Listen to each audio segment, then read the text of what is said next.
Eu quero que você abra sua Bíblia em Efésios 2:18. Efésios capítulo 2, verso 18. E eu vou ler também o 19.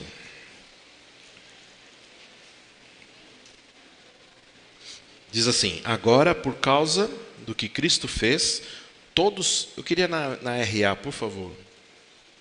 Por gentileza. Na revista atualizada. Isso.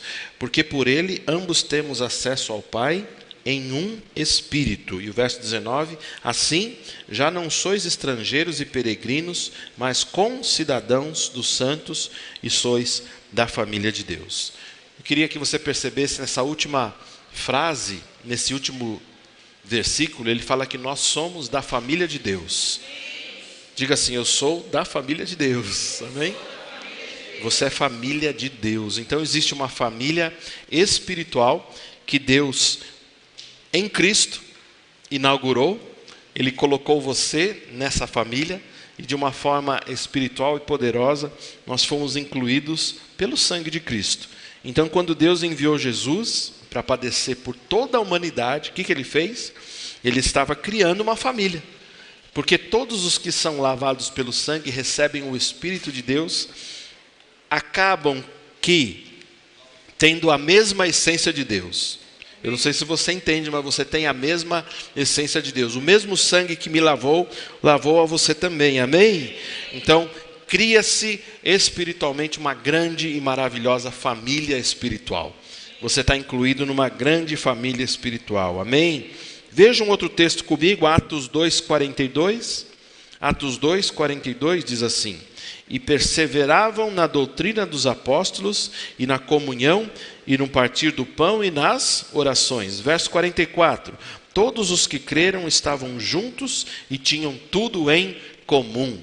Significa que você, na família de Deus, você tem tudo em comum. Você tem o mesmo sangue, a mesma cruz que nos salvou, o mesmo Jesus, nós temos o mesmo Senhor. Então significa que nós estamos incluídos nessa família. Olha para a pessoa que está do seu lado. Olhou? Tá bom, pode olhar para mim de volta. É sua família, seu familiar, amém? Ainda que você tenha familiares consanguíneos, que são a sua família, né? A sua parentela natural, eu quero que você entenda, nós somos também uma grande família aqui. Amém? Deus é o nosso Pai. Você está olhando para o seu irmão. Então, Deus deseja... O que Deus deseja, irmãos? Qual o desejo de Deus? Ele deseja se relacionar com os filhos.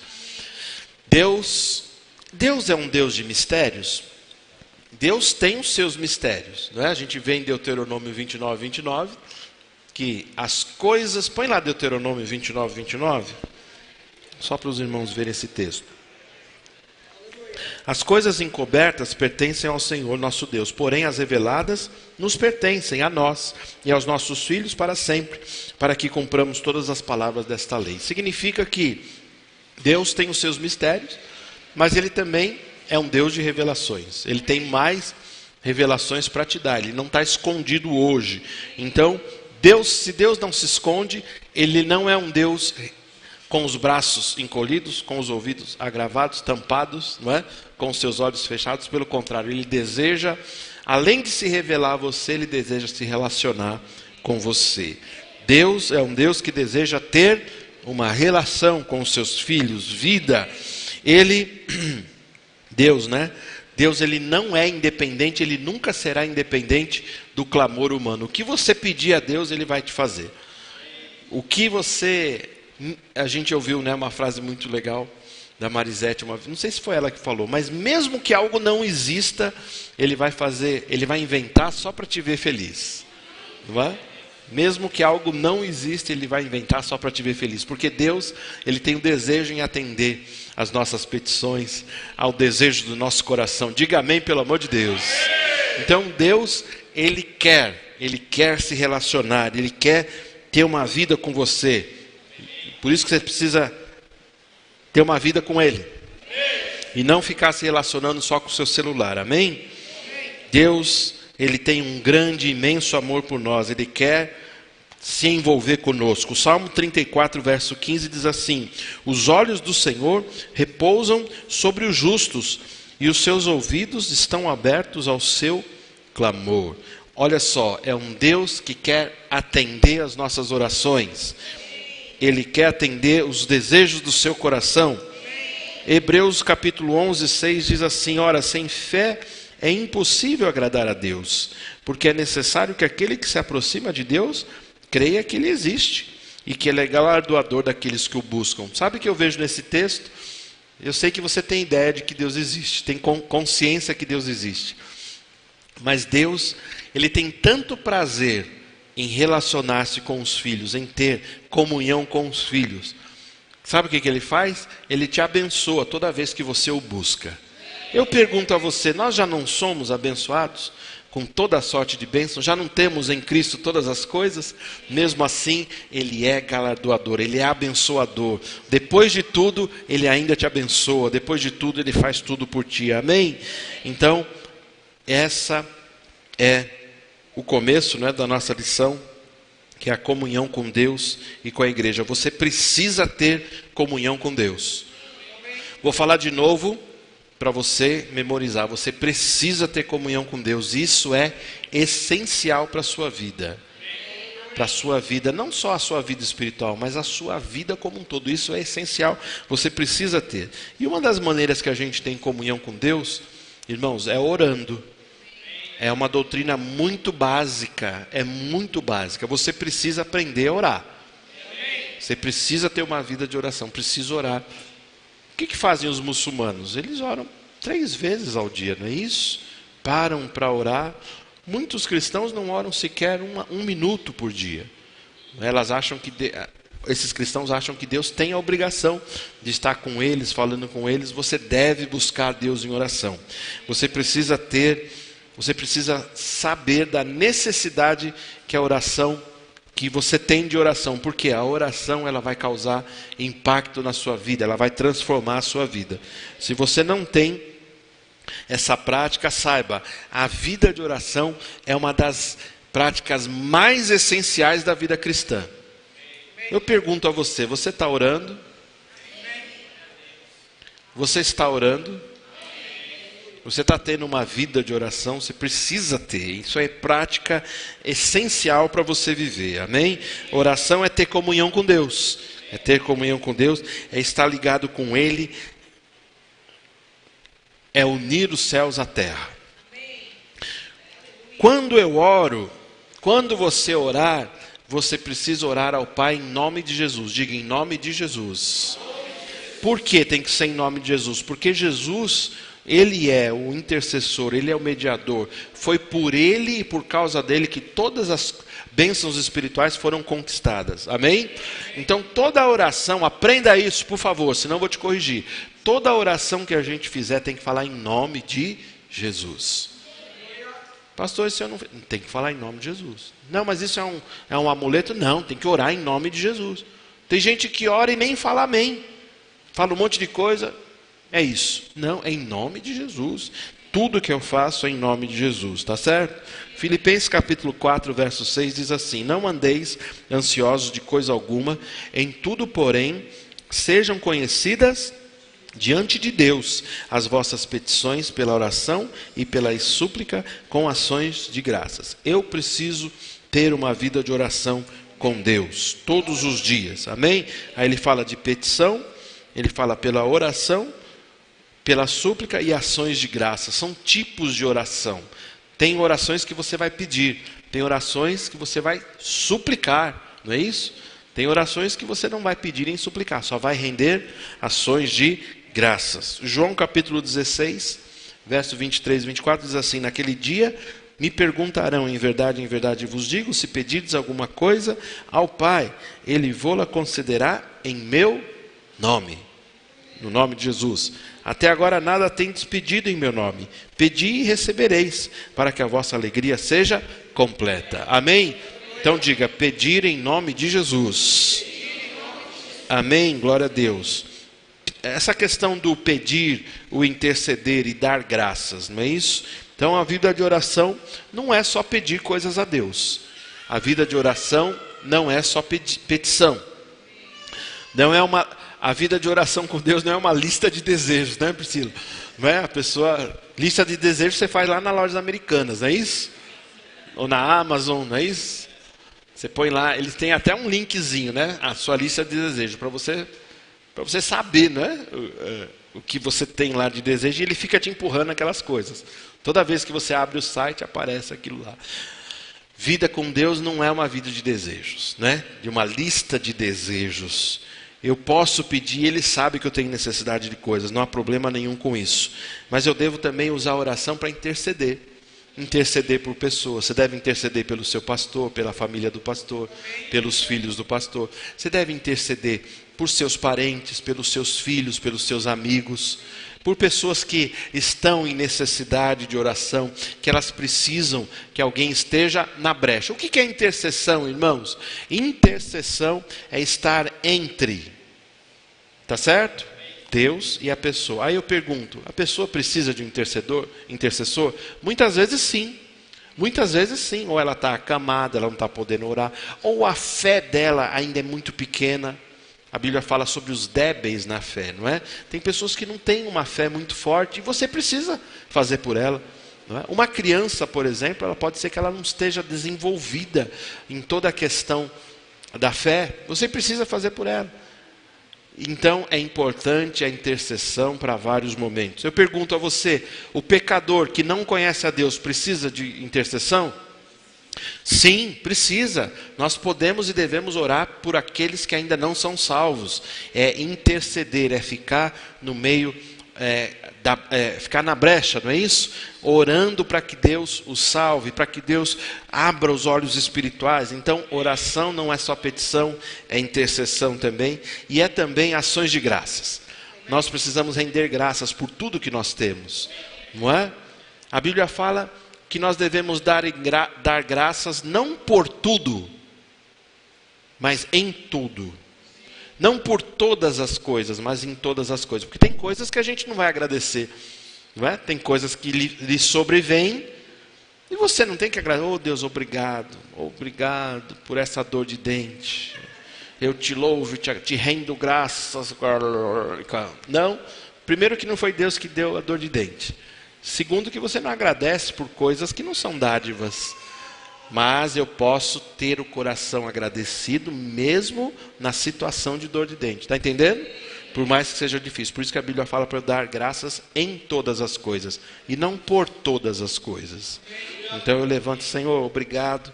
Obrigado, a tua mão está sobre mim. Mesmo em tribulações, o teu favor me alcança, o teu amor me cura, não é? E é assim que a gente deve agir, amém? Não peça, aprenda a ter uma vida. Quem é rico, só agradece. Escreva isso. Quem é rico, agradece. Para de pedir tantas coisas. Começa a agradecer. Senhor, obrigado pela casa nova, o carro novo.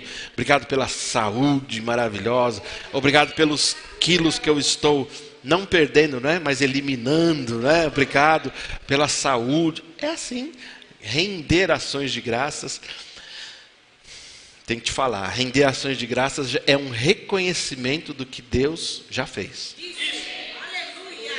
Mesmo que você ainda não tenha visto. Quando eu rendo ações de graça, eu estou convicto que Ele está fazendo, não é isso?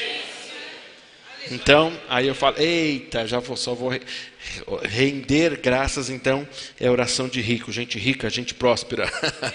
Tá bom, gente? Então, vida de oração é isso, render graças, interceder, pedir, não é? É consagrar-se, você pode orar consagrando-se a Deus, reconhecendo que Ele é o seu Senhor, não é somente o seu Salvador, não é? Quando vier a tentação, fala assim, não é pecado ser tentado, o pecado é cair em tentação. Quando vier a tentação, Senhor, eu sou teu, me guarda de tropeçar. A tentação está vindo, me guarda de tropeçar. Judas, capítulo 1, que é o único capítulo que tem, ele fala ao Deus que nos guarda de tropeçar. Para quê? Para que Ele nos apresente puros diante mesmo da sua glória. Que coisa linda, né? Deus está interessado em te guardar de tropeçar. Então a oração de consagração, ela vai fazer isso também. Colossenses capítulo 2, verso 7, diz assim: perseverai na oração, vigiando com ações de graças. Que coisa linda! Não pode deixar. Então eu peço a você, nunca mais ore sem render graças. Amém? Render graças é importante demais. Em contato com Deus, você precisa estar em contato, o tempo todo em contato com Deus. Contato. Aí talvez você fale, mas ele já não está dentro de mim? Tá. O contato é reconhecer que ele está dentro de você. Entender que somos o quê? Que nós somos em primeiro lugar, não é? E entender que ele nos considera. Se você o considerar, não é por isso que a Bíblia fala para você honrar, e ele vai te honrar. Se você o considera em primeiro lugar na sua vida, ele vai honrar você por isso. Se você honrar a Deus em primeiro lugar na sua vida, ele vai honrar a você também. Então nós precisamos entender o que somos em primeiro lugar. Então nós entenderemos como nos relacionarmos plenamente com Deus. Quem é você? Você sabe quem é você? Você é um filho amado do Pai, que Ele quer ter relacionamento, quer ter contato. Então você precisa entender quem você é e desejar esse contato. 1 aos Tessalonicenses, capítulo 5, 23. Abre lá. 1 Tessalonicenses 5, 23. Diz assim: e o mesmo Deus de paz vos santifique em tudo, e o vosso espírito, alma e corpo sejam conservados íntegros e irrepreensíveis na vinda do nosso Senhor Jesus Cristo. Mais uma doutrina básica para você entender. Lamento se te ensinaram de forma errada, mas a Bíblia fala que nós, na nossa essência, somos um espírito, temos uma alma e habitamos num corpo. Amém? Somos um espírito. Essencialmente você é espírito. Essa é a parte que é igual a Deus. Essa que é a semelhança maior de Deus. É o espírito. Deus é espírito. E Ele colocou, quando você nasceu de novo, a mesma essência dele. Você é espírito como Deus, amém? Mas você também tem uma alma e habita no seu tabernáculo, nesse corpo físico aqui. Quando nós falamos de espírito, alma e corpo, quando você lembra da parte do espírito, é o homem interior. E que muitas vezes no Novo Testamento usa a palavra coração. Eu sei que muitas vezes a palavra coração se refere à mente, né, intenções. Mas muitas vezes, inclusive no Velho Testamento, mas muitas vezes, eu diria na maior parte do Novo Testamento, a palavra coração refere-se ao Espírito. É o Espírito que nasceu de novo, é o Espírito que tem a forma de Deus, amém? Você recebeu a Jesus, não recebeu? Então você foi transformado. Então o Espírito é o homem interior, é a parte fundamental, é a própria vida, né, de Deus em você, que ganha a habilidade de se relacionar com Deus. Lindo isso, não é? Você tem uma essência de Deus, que é o Espírito, e esse Espírito recriado te dá a habilidade de relacionar-se com Deus, não é? É a parte imaterial, fundamental, é a essência do nosso ser. Esse é o Espírito, não é? É o Espírito que nasce de novo quando você recebe a Jesus. Você vai ver um estudo muito lindo, não é? Em João? Não, em 1 Coríntios. Ele vai falar justamente sobre o nosso ser que conhece, o nosso espírito, o nosso coração, que conhece o quê?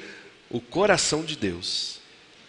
Ele fala: a tua essência recriada, ela tem a habilidade de conversar e se comunicar com Deus. Isso é maravilhoso. Isso é maravilhoso, porque o teu espírito consegue se comunicar perfeitamente com Deus. Você sabe por que às vezes a gente insiste para você orar em línguas? Orar no espírito? Porque é a oração perfeita. É a oração que o teu espírito faz.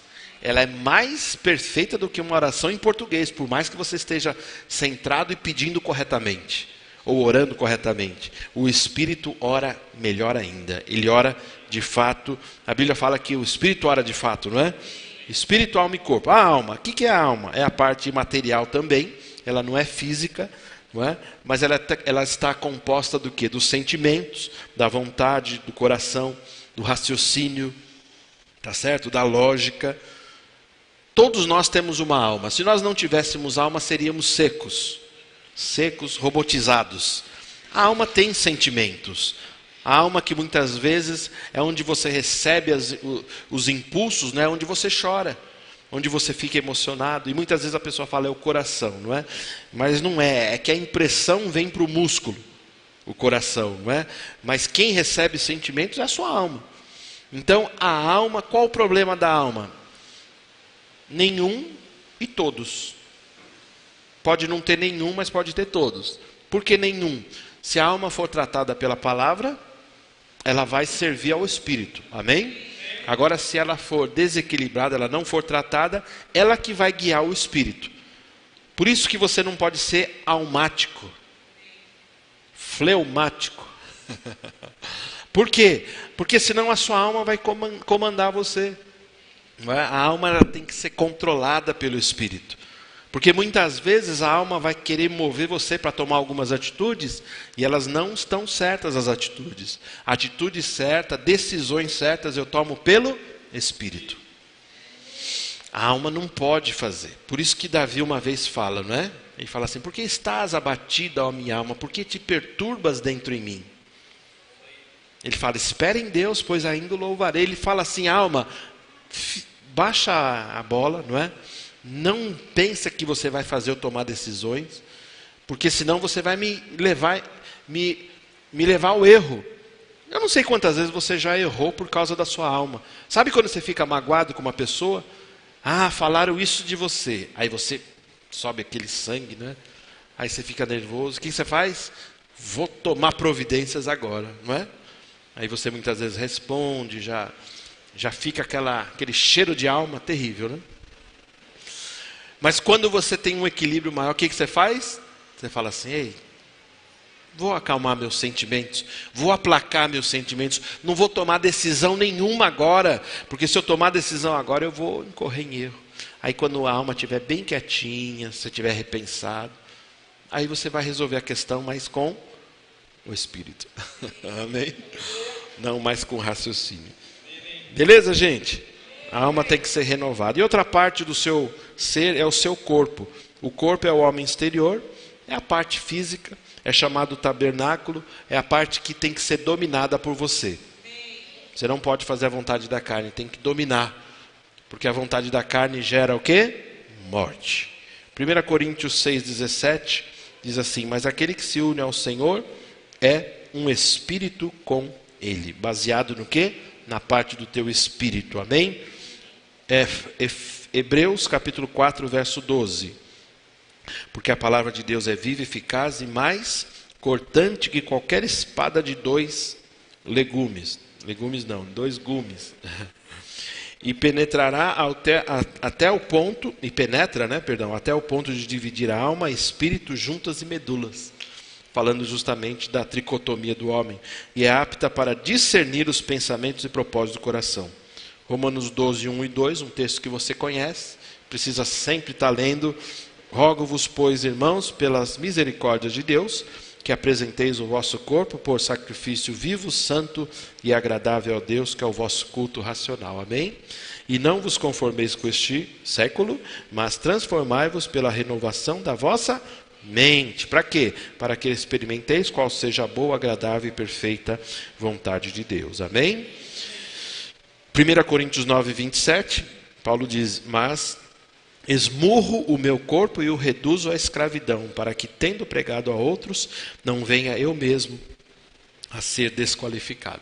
Às vezes você pode ter um bom depósito no teu espírito, mas se a alma e o corpo não estiver equilibrado, pode ser que você estrague tudo. Então o corpo tem que obedecer, a alma tem que obedecer. Ainda falando sobre Deus, Deus é espírito, não é? João capítulo 4, versos 23 e 24. Você conhece aquele texto? Onde a mulher samaritana faz algumas perguntas para Jesus. E Jesus pergunta, a hora vem e já chegou, em que os verdadeiros adoradores adorarão o Pai em espírito e em verdade. Porque são esses que o Pai procura para seus adoradores. Aí isso aqui é doutrina básica, né? Deus é espírito. Fale isso. Deus é espírito. Amém? Se alguém perguntar, pastor, mas a Bíblia fala das costas de Deus, da mão de Deus, dos olhos de Deus, tudo de uma forma figurativa, porque Deus é Espírito. E a forma corporal de Deus, pastor? Jesus.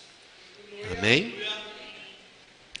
Deus é Espírito e importa que os que o adoram, os seus adoradores, né, o adorem em Espírito e em verdade. Amém? Por isso que, se eu te perguntar, nós podemos adorar a Deus com o corpo, com salva de palmas, com dança? Não, não é essa forma que se adora a Deus, se adora no Espírito, amém? Agora, o corpo e a alma sujeitos, eles podem se render ao louvor da glória do Senhor, com certeza, mas a adoração perfeita é do Espírito, da tua essência, do teu Espírito para dentro. Por que a gente põe aqui, quando a gente fala do Espírito, a gente coloca aqui, ó? Primeiro, para a pessoa não confundir, não é coração, não é pulmão, é o teu âmago, o centro do seu ser. É mais ou menos aqui. É uma referência simplesmente, tá bom? É o teu espírito, o teu âmago, o teu ser. Amém? Então, esse texto que a gente leu de João é muito claro a revelar o quê? A forma que a gente entra em contato com Deus, através do nosso espírito. Beleza? Maravilha? Glória a Deus, ó ai de nós. Glória a Deus. Amém. Amém. Essa matéria chama o quê? Comunhão com Deus e a comunhão com Deus e a comunhão com Deus e a igreja é o quê? Igreja são pessoas, são os irmãos. Tá certo? Olha para a pessoa que está do seu lado. Olhou? Pode olhar de novo para mim, beleza? Então, a pessoa quer falar alguma coisa? Igreja é isso, somos nós. A igreja somos nós, amém? Igreja é templo? Não. A igreja se reúne dentro de um templo, de uma casa. Deus nunca habitou, não é, em templo feito por homens. Deus não habita e nunca habitou. Ele deixou um pouquinho da sua presença na arca para que as pessoas pudessem entender como ele queria se relacionar. Mas eles não tinham nem a essência, não é, de Deus para poder se relacionar. Então Deus começa a mostrar. Deus não está dentro do templo. É por isso que a gente não usa mais a expressão vamos à casa do Senhor.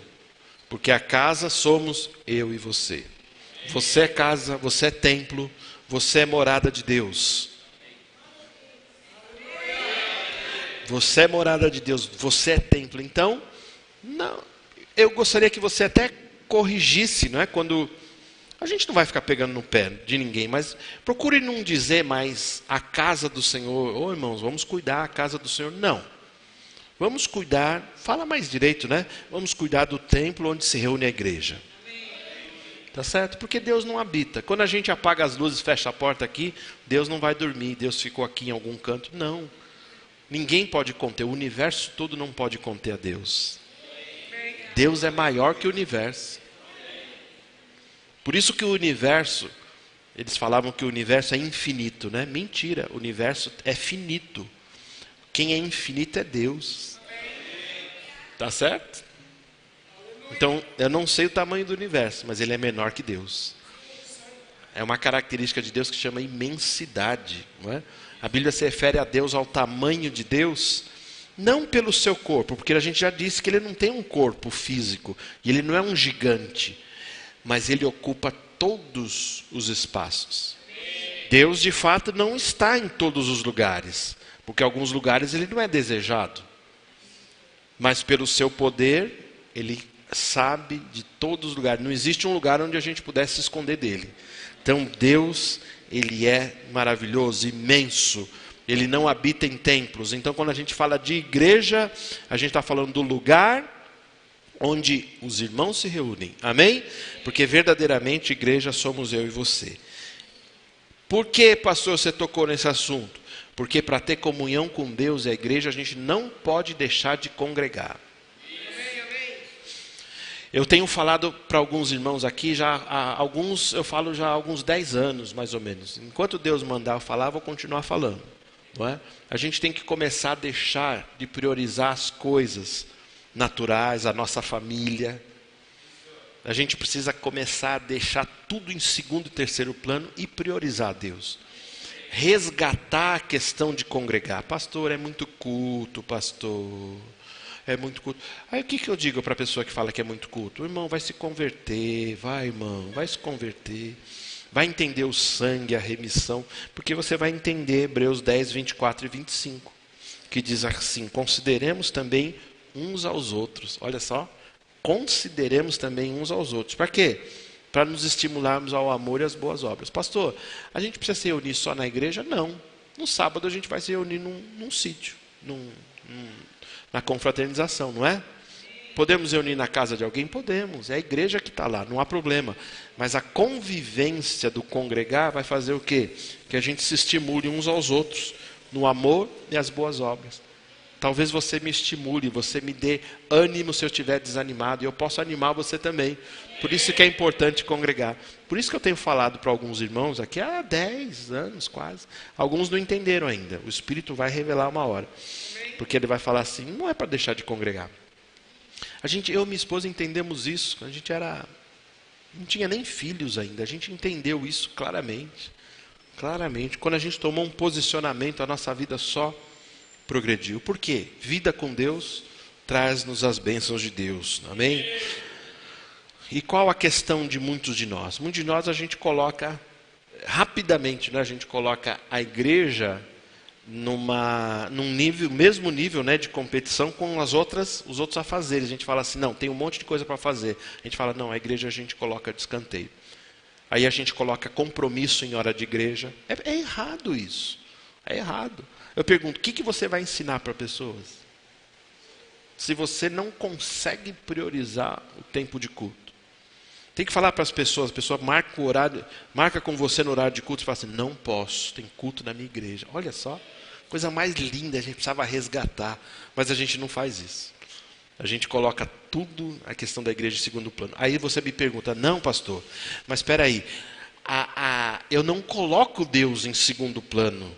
Eu só não posso ir porque eu arrumei um compromisso no horário, mas Deus está em primeiro plano. Eu não estou congregando direito, mas Deus está em primeiro plano. Mentira. Porque o congregar tem tudo a ver com vida com Deus. É vida com Deus. Não, irmãos, estuda um pouquinho. Não dá para dissociar, separar, congregar e vida com Deus.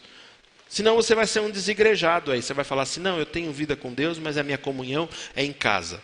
Eles tiveram essa turminha, né? Essa tropinha. O que eles tiveram? Tiveram problemas com algumas igrejas, com alguns relacionamentos com o pastor, ficou decepcionado, que alguns erraram. O que eles fazem? Eles colocam no mesmo pacote todo tipo de igreja, não é? Eles falam, igreja não presta. Aí ele fala assim, vou ter comunhão com Deus na minha casa. Igreja não mais. É isso mesmo. E a Bíblia, quando fala, 10, 25, né? Que ele fala assim, não deixemos de congregar-nos, não é isso? Como é costume do quê? De alguns. Hoje é de muitos, né? Hoje é de muitos. Antes façamos admoestações, e tanto mais quando vedes que o dia se aproxima. É assim, cada vez mais, falei, ei gente, vamos deixar de congregar, vamos estar juntos, né? Vamos estar próximos, porque isso é vida com Deus, amém? Quais os dias de congregar? Terça-feira a gente tem culto de oração aqui, 20 horas, você sabe. Coloque nas suas redes sociais. Quinta-feira tem oração das mulheres. Se você é mulher, você pode vir, tá certo? Quinta-noite, culto de ensino. Domingo, 10 e 18, tem o culto da família. Então aqui a gente tem, se você não vier no culto das mulheres, na reunião das mulheres, a gente tem 1, 2, 3, 4 reuniões por semana. Tem gente que acha pesado, né? Tem gente que não aguenta. Tem gente que acha pesado isso e fala assim, eita, é muita coisa para mim. Você está entendendo porque Deus não permite que você cresça? Vou falar nesses termos. Sabe por que você não cresce na fé? Porque algumas coisas são tão básicas, você não venceu isso ainda. Eu só consigo influenciar pessoas por aquilo que eu fui influenciado. Está entendendo? A gente morava muito longe, longe de Pinheiros. Mas nunca deixamos, nunca faltamos no culto. Eu cogitei uma vez em descansar um dia, eu recebi um não, só um não, bem seco. Aí eu falei, amém, é Deus falando. E quem tem juízo obedece, não é isso? É assim. Mas às vezes a gente é muito bondoso, não é? Eu tenho falado aqui para vocês, a gente precisa aprender isso. Aprender. Claro que tem motivos que são de, como se diz o termo, Carlos? Força maior, não é isso? Tem situações que pessoas estão trabalhando, tem situações que aconteceu um caos na cidade, atrasou. Tem situações que são difíceis. Mas assim, se a gente não conserta isso no coração rapidamente, Deus não pode trabalhar com questões mais sérias. Eu estou te falando de doutrina básica. Congregar é doutrina básica. A gente não pode mais ter problema com as pessoas, com congregar. Não é? É impressionante, a gente se coloca cansado, indisposto. A gente fala, não vou.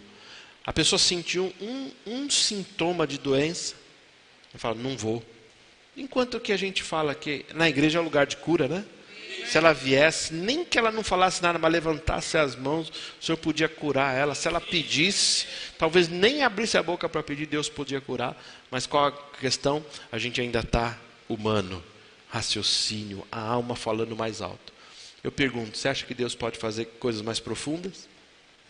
Você entende como às vezes Deus quer fazer, mas a gente não preparou o ambiente? Se para você congregar 4 vezes pesa muito para você, repense a sua fé. Fala com Deus. Fala com Deus.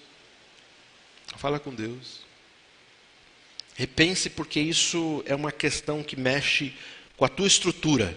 Tá certo?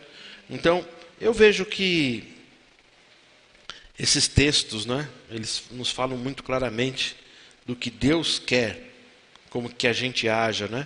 A igreja é um lugar de 2 ou 3 reunidos, né? Diz a palavra lá em Mateus 18:18.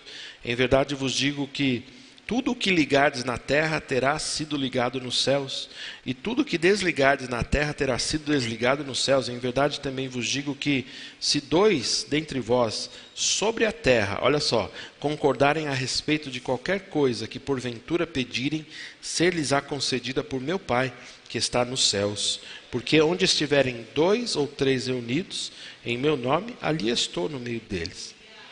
Pastor, é só 3, aqui a gente tem mais que 3, então Deus não fala? Não, ele estava falando 2, não é? Ou 3, ele está falando, a ideia é um grupo pequeno. Ele falou, onde tiver 2, 3 pessoas, ele estava falando, não é o número 2 e 3.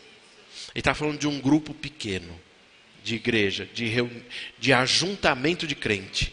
Olha que coisa linda, quando a gente se ajunta para orar, para levantar as mãos, e se você não tiver vergonha, fala, irmão, concorde comigo aqui em uma coisa, pega na mão dele, você fala a questão, ele ora com você, Deus vai fazer por você. Está entendendo? Nós temos todas as coisas, podemos mudar tantas coisas e muitas vezes não damos valor. Essas declarações de Jesus, não é, meus irmãos, elas são tão poderosas que elas nos mostram o que é a importância de a gente estar junto. É importante estarmos juntos. Diga juntos. Juntos. Temos que estar. Olha para a pessoa que está do seu lado, por favor. Olha, beleza, pode olhar para mim de novo. Juntos, olha aí, ó. Juntos. Olha que bênção estarmos juntos. Sabe o que eu aprendi? Eu aprendi que nós devemos dar valor para esses momentos. O momento que se chama hoje. Eu vou falar uma coisa aqui para você. Esses momentos não são eternos. Vai ter momentos que a gente vai ter saudade dos momentos que a gente estava junto.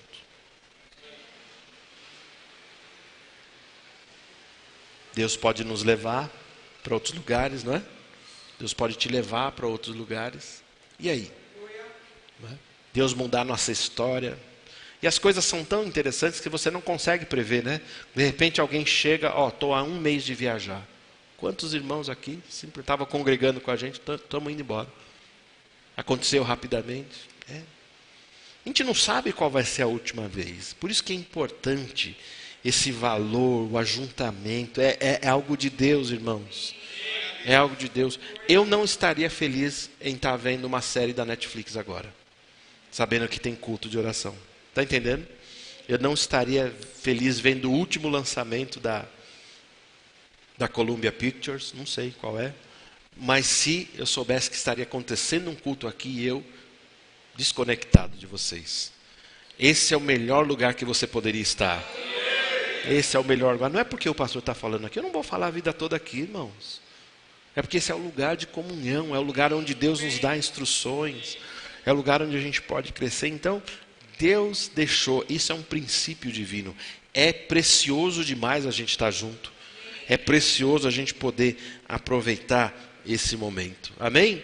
E a gente não considera culto mais importante ou menos importante, não é? A gente tem cultos onde vem mais pessoas.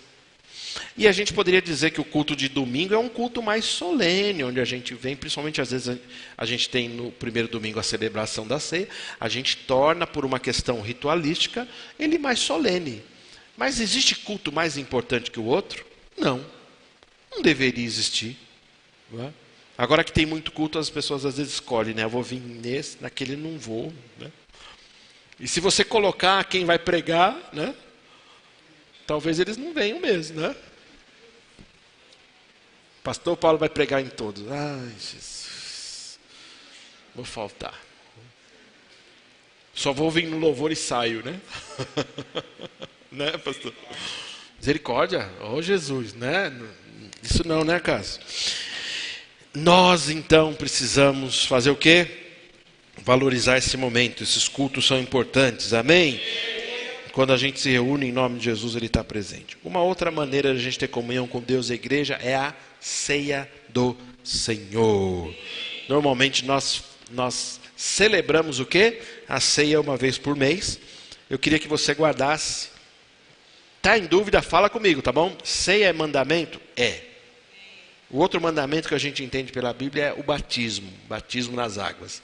Ceia e batismo é mandamento. Tem igrejas que acham que tem mais alguns mandamentos, né? Tem igrejas que falam que tem outras ordenanças, mas claramente na Bíblia é ceia e batismo, é assim que cremos. Então precisamos celebrar a ceia? Sim. Para que serve a celebração da ceia? Aquele texto que eu leio na maior parte dos momentos, 1 Coríntios 11, 23. Diz assim: porque eu recebi do Senhor o que eu também vos entreguei, que o Senhor Jesus, na noite em que foi traído, tomou o pão, e tendo dado graças, partiu e disse: isto é o meu corpo que é dado por vós, fazei isto em memória de mim. E por semelhante modo, depois de haver ceado, tomou também o cálice, dizendo: este cálice é a nova aliança no meu sangue, fazei isso todas as vezes que o beberdes em memória de mim. Porque todas as vezes que comerdes esse pão e beberdes o cálice, anunciais a morte do Senhor até que ele venha. Por isso, aquele que comer o pão ou beber o cálice do Senhor indignamente, será réu do corpo e do sangue do Senhor. Examine-se, pois, o homem a si mesmo, e assim coma do pão e beba do cálice. Pois quem come e bebe sem discernir o corpo, come e bebe juízo para si. Então, esse texto traz um monte, várias e muitas doutrinas claras que você precisa aprender, tá certo? Por que esse texto citado, ele traz doutrina sobre a ceia?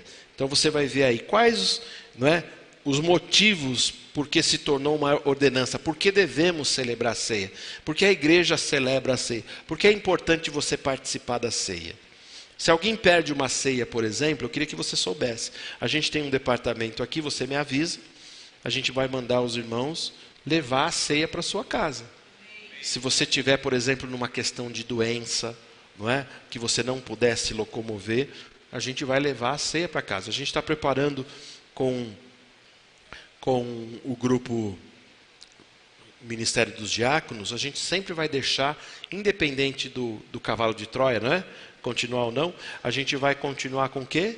Com os kitzinhos, a gente vai deixar alguns kitzinhos prontos. Porque se você não puder, por algum motivo, participar da ceia, nós vamos. Entenda, não é consagrar. A gente não consagra pão e vinho. A gente, oh meu Deus, não, a gente ora por aquele momento, a gente ora pelo que normalmente a gente ora. Pelos elementos da ceia, que representam o corpo e o sangue de Jesus, vão estar num kit, e se por acaso você não puder ter participado, você pode cear na sua casa. Pastor, posso pegar um kit? Tal dia a gente não pôde participar dessa ceia? Pode. Você pode participar, leia o texto, ore com a sua família, se estiver sozinho, e ceie você. Posso cear em casa? Pode. Pastor, eu posso fazer uma ceia com a minha família? Ceia? Pode, não há problema. Se você está entendendo, essas coisas são boas. E por que é uma ordenança? E por que nós devemos fazer isso? Primeiro, o que diz o texto? Ele vai trazer o quê? A nossa memória. O quê? O sacrifício de Jesus. O sacrifício de Jesus é importante para a sua vida? Ele é essencial para a sua vida. Amém? Você nunca pode esquecer. Jamais esquecer do sacrifício de Jesus. Então ele traz, a celebração da ceia traz o quê? A memória. Não que você só vai lembrar uma vez por mês. É porque aquele momento é forte o negócio, não é? É intenso. Existe uma unção naquele momento. É maravilhoso celebrar a ceia. Eu não quero que você veja isso de forma religiosa, mas não participar da ceia pode ser um problema mesmo. Eu acho que é muito importante para nós cristãos participarmos da ceia. Se aconteceu de você não poder ter participado por algum motivo de força maior, a gente entende.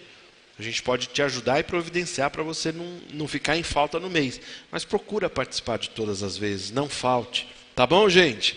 Outra coisa, por que a ordenança?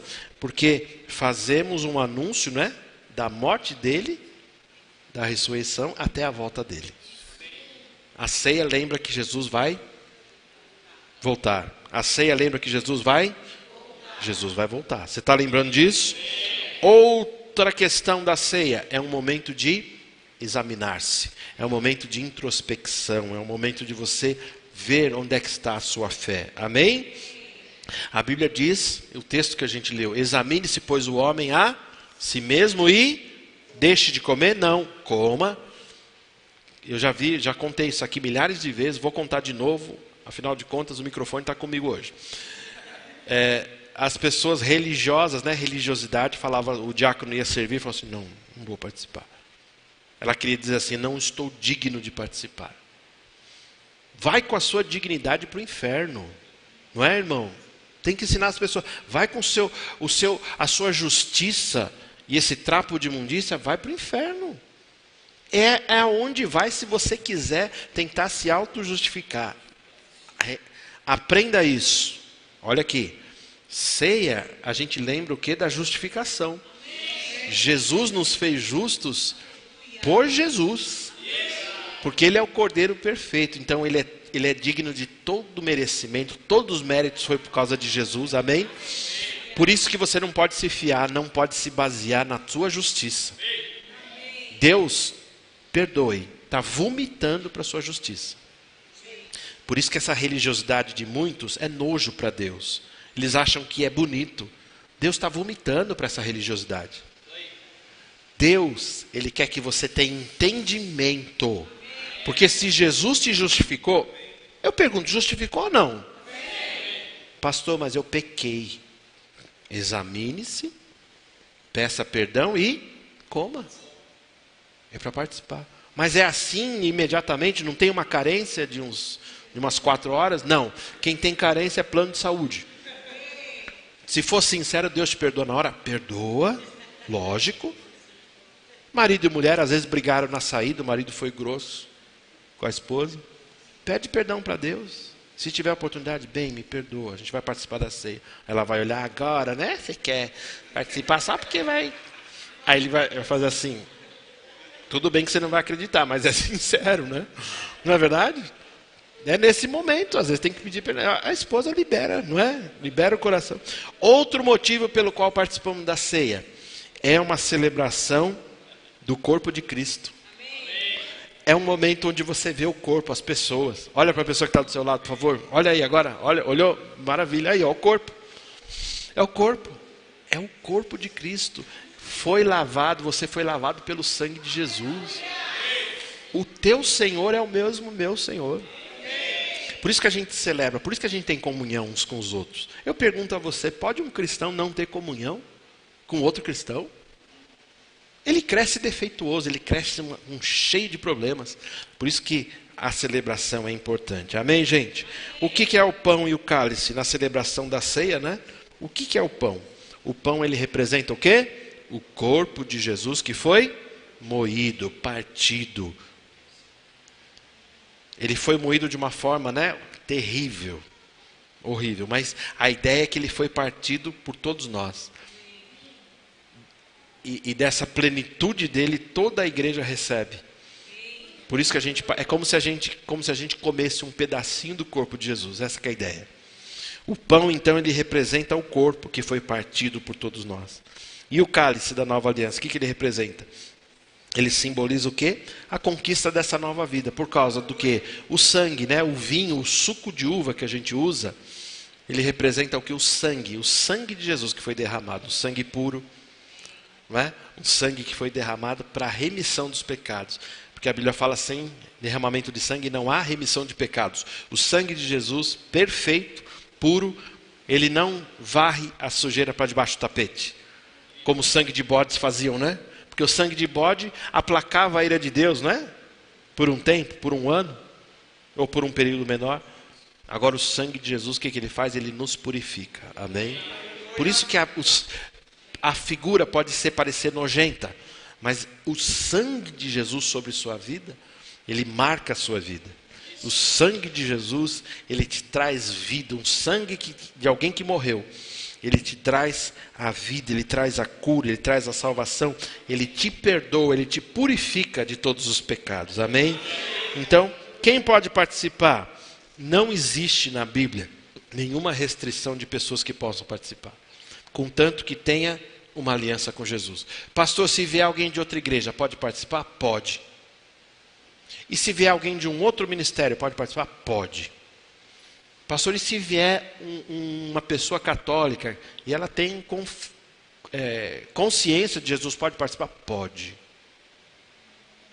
E as crianças, pastor, pode participar? Porque eu não concordo com esse negócio de criança participando. Por que não? A Bíblia fala que as crianças, para a gente não embaraçar, né, não confundir as crianças, porque das tais é o reino dos céus.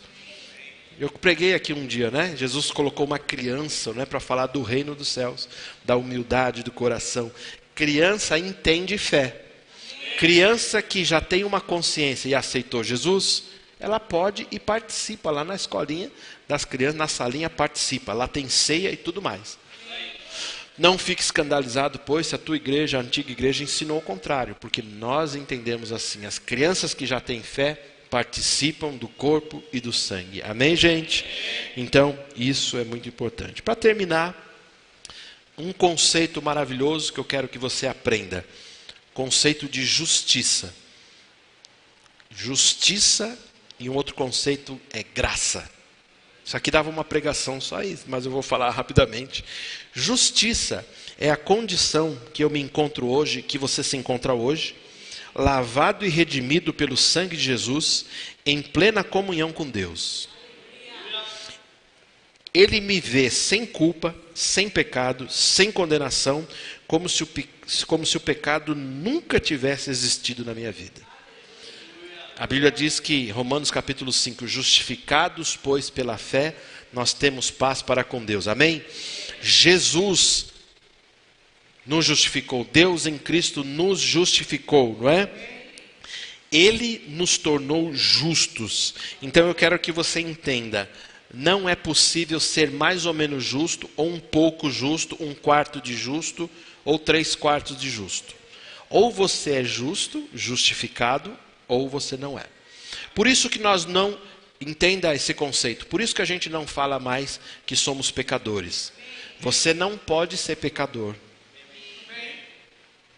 Pastor, desculpa, então vamos corrigir. Eu sou um pecador justificado. Não, piorou o negócio. Piorou. Porque se tem justiça, não tem pecado. Pastor, mas João fala que se eu disser que não tenho pecado, eu faço ele mentiroso. Exatamente. Não quer dizer que você não vá pecar. Não quer dizer que você não vai errar. Mas o fato de errar, por vezes, não te tira da condição de ser justo perante Deus. Então eu quero que você aprenda uma coisa. Justiça é uma condição que Deus te colocou. E Ele te declarou justo. Ele falou assim, está justificado. O sangue te justificou, está lavado. Não me deve mais nada. Por isso que se eu te perguntar assim, ó, é possível crescer em justiça? Não. É possível ficar mais justo daqui a um mês? Não. Pastor, se eu estudar bastante, daqui 3 anos eu vou ficar mais justo diante de Deus? Não. Pastor, e se eu deixar de estudar sobre justiça, eu vou ficar menos justo daqui a um ano? Não. Você é totalmente justificado. Por isso que nunca nós vamos te chamar de pecador. É bem interessante, não é? O padeiro faz e broa, e sonhos, e um monte de coisa, né? Mas o padeiro faz pão, né? Basicamente. O pecador faz? É isso. A essência é tirada. Se você faz pecado ainda, como um padeiro faz pão, a tua essência não foi trocada. Agora, se Jesus te justificou, você não é mais pecador. Por isso que a doutrina, você nunca vai ver a gente falando assim, eu sou pecador. Música que fala que a gente é pecador, passa longe, está tudo errado. Estragou toda a doutrina. Não, mas tem uma frase bonita. Pois é, contaminou tudo.